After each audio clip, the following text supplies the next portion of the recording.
갈래시 홀로 죽다. 챕터 1. 고역. 메그레 반장과 그가 몇 주 동안 당황스러우리만치 내밀하게 지내게 될 그 죽은 이와의 최초의 접촉. 그것은 1930년 6월 27일 아주 평범하고도 힘들고도 잊을 수 없는 상황 속에서 일어났다. 그때의 상황이 좀처럼 잊히지 않는 가장 큰 이유는 당시 수사국에 스페인 국왕이 27일에 파리에 들른다는 것을 고지하는 한편 이런 경우에 취해야 할 재반 조처를 환기하는 공문들이 일주일 전부터 계속 날아들고 있었기 때문이었다. 공교롭게도 수사국 국장은 과학수사 관련 학회 참석차 프라하에 있었다. 게다가 부국장마저 아이들 중 하나가 병이 나서 노르망디 해안 지방에 있는 그의 별장에 불려가 있었다. 반장들 중에서도 최고참이었던 네그레는 모든 업무를 떠맡지 않을 수 없었다. 그 찌는 더위 속에서 휴가철이라 최소한으로 줄어들어 있는 인원을 데리고 말이다. 피크비스가에서 한 자파상 여주인이 살해된 시체로 발견된 때도 바로 이 6월 27일의 새벽이었다.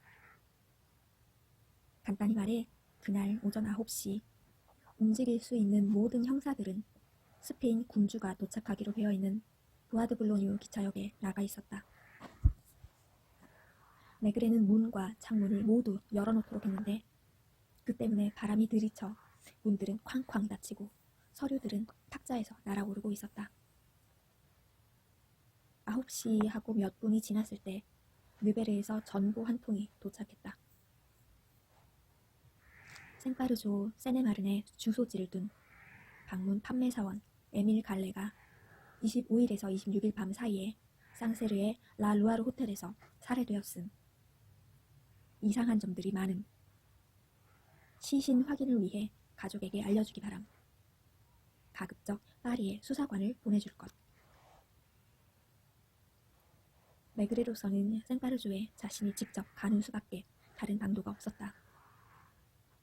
1시간 전까지만 해도 파리에서 35km 떨어진 곳에 이런 마을이 존재한다는 사실조차 모르고 있었던 그였다. 그랬으니 열차 시간도 제대로 알고 있을 리 없었다. 프랑스 파리에 있는 리옹역에 도착해보니 지금 막 완행열차가 출발하고 있다는 거였다. 그는 불이 나게 달리기 시작하여 맨 뒤에 객차에 간신히 올라탈 수 있었다. 그 정도 뛰었는데도 그는 땀으로 목욕을 하고 있었다. 그리하여 목적지에 닿을 때까지의 시간은 숨을 고르고 손수건으로 땀을 훔치면서 보내야만 했다. 그는 육중한 체구의 소유자였던 것이다. 생파르조역에서 내린 유일한 승객이었던 그는 지열로 물렁물렁해진 아스팔트 플랫폼 위에서 몇 분을 헤맨 끝에 영무원 하나를 찾아낼 수 있었다. 갈래시요? 저 택지 개발지의 중앙 통행로 맨 끝에 있어요. 단독주택에 명판이 하나 붙어 있고 거기에 레 마르그리트, 그러니까 데이지 꽃이라고 쓰여 있죠. 사실 이 근방에 완성된 건물이라곤 그 집이 유일하다고 볼 수 있어요. 메그레는 웃옷을 벗어 들었다. 그리고 목덜미를 햇볕으로부터 보호하기 위해 중산모 밑에 손수건을 끼워 늘어뜨렸다. 문제의 통행로라는 것은 그 가운데만 사람이 다닐 수 있는 너비가 약 200m나 되는 허허 벌판이었고 그 위에 나무 그림자 하나 보이지 않았다.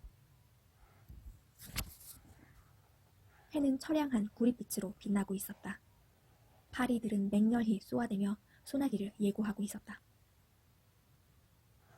이 침울한 배경에 활기를 더하고 나그네에게 정보를 제공해줄 인간은 그림자도 보이지 않았다. 택지 개발지라는 것은 또 무엇이었던가? 이는 과거 어느 귀족의 영지였을 성싶은 드넓은 숲에 불과했다. 거기에 사람들이 마치 바리깡으로 밀듯 기하학적인 통행로의 망을 대충 그어놓았을 뿐이고 또 그 위에 미래의 주택들의 빛을 공급할 전선들을 몇 가닥 깔아놓았을 뿐이다. 그래도 역사 맞은편에는 모자이크 수반들과 분수들로 장식된 광장 하나가 꾸며져 있었다.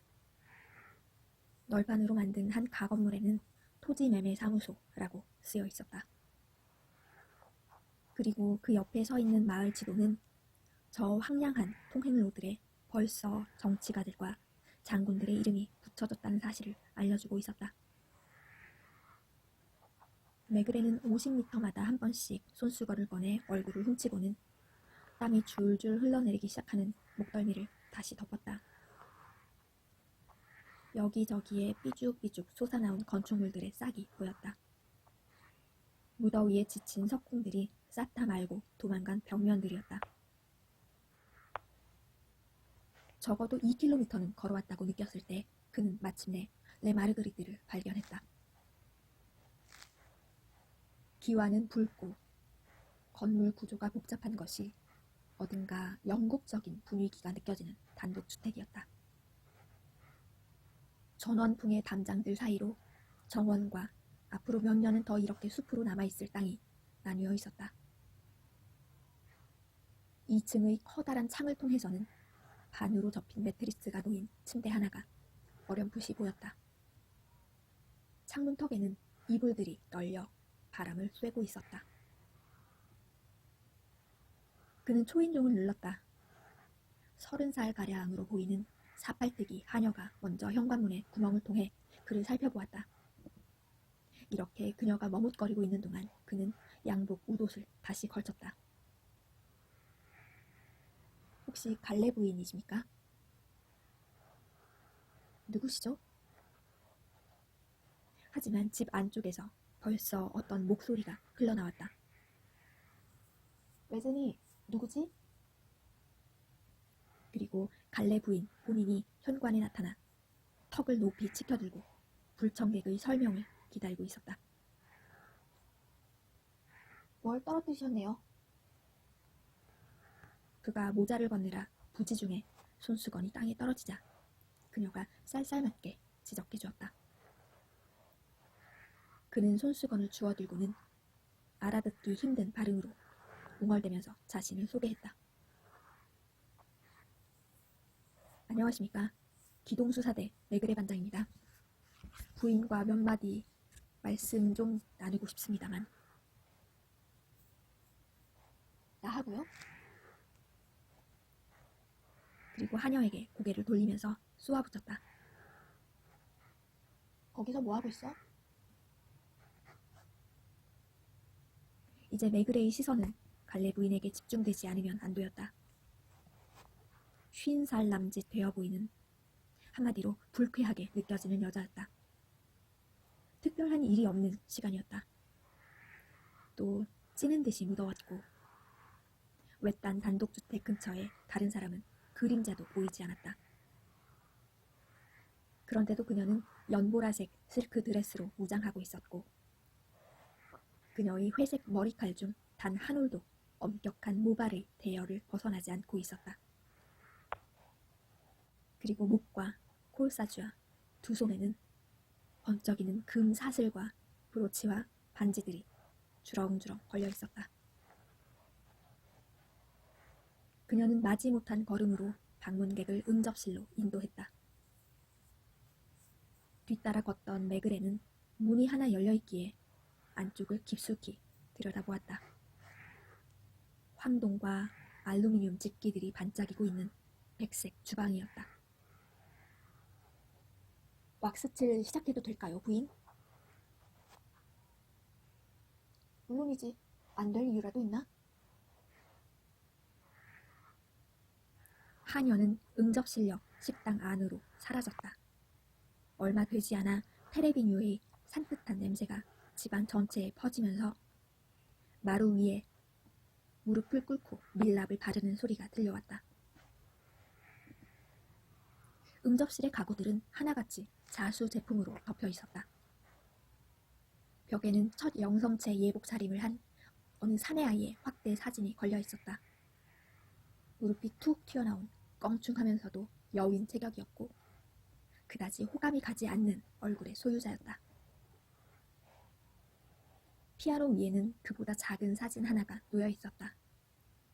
숱이 많은 머리, 희끗희끗한 턱수염, 어깨 쪽이 어색하게 재단된 모닝코트를 입고 있는 남자가 사진의 주인공이었다. 그의 타원형 얼굴은 사내 아이의 얼굴만큼이나 기름했다. 또 다른 특징은 거의 충격적이기까지 했다. 얼굴을 반으로 가르는 선. 그것이 사내의 비정상적일 정도로 얇은 입술이라는 사실을 레그레가 깨닫기까지는 얼마간의 시간이 필요했다. 부군이십니까? 네, 제 남편이에요. 그런데 경찰이 웬일로 여기 오셨는지 알고 싶군요. 그렇게 대화가 이어지는 동안 레그레의 시선은 종종 그 초상화 쪽으로 향하지 않을 수 없었고, 이것이 바로 그가 주근이와 가진 최초의 접촉이었다.